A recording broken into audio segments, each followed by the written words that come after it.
டேய் மச்சான், ஒரு மாடு பிரச்சனைடா, ஏதாச்சும் ஒரு பதில் சொல்றா இதுக்கு. மாடு பிரச்சனையா? என்னதுடா மச்சான்? உனக்கே தெரியும், கஷ்டப்பட்டு வீடு கட்டிட்டேன். இப்ப அடுத்த வாரம் கிரக பிரவேசம் வச்சிருக்கேன். சரி, ஏதாச்சும் ஒரு இந்த கோமாதா பூஜை பண்றதுக்கு மாடு நானும் தேடிட்டு இருக்கேன். ஒரு மாடு கிடைக்க மாட்டேங்குதுடா. எங்க போய் பிடிக்கிறதே தெரிய மாட்டேங்குதுடா. ஓ, கோமாதா பூஜையா? ஏண்டா ட்ரெண்டே தெரியாம பேசிட்டு இருக்க? இப்பெல்லாம் யாருமே மாடு யூஸ் பண்றது இல்லடா. கோமாதா பூஜைக்கு மாடு இல்லையா?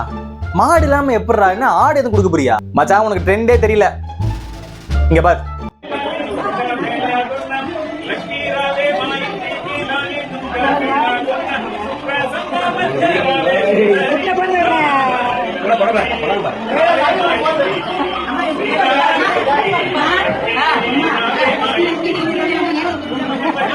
டேய், என்னதுடா இது? மாடுக்கு பதிலா மாட்டு பொம்மை எழுத்துட்டு உள்ள போறாங்க. அட பாவிகளா, அதுக்கப்புறம் எப்படி ஐயருக்கு பதிலா அலெக்சாவை பாட சொல்லுவீங்களா மந்திரத்தை? ஆஹா, இது நல்ல ஐடியாவா இருக்கே. இந்த பிசினஸ் பண்ணா எப்படி இருக்கும்?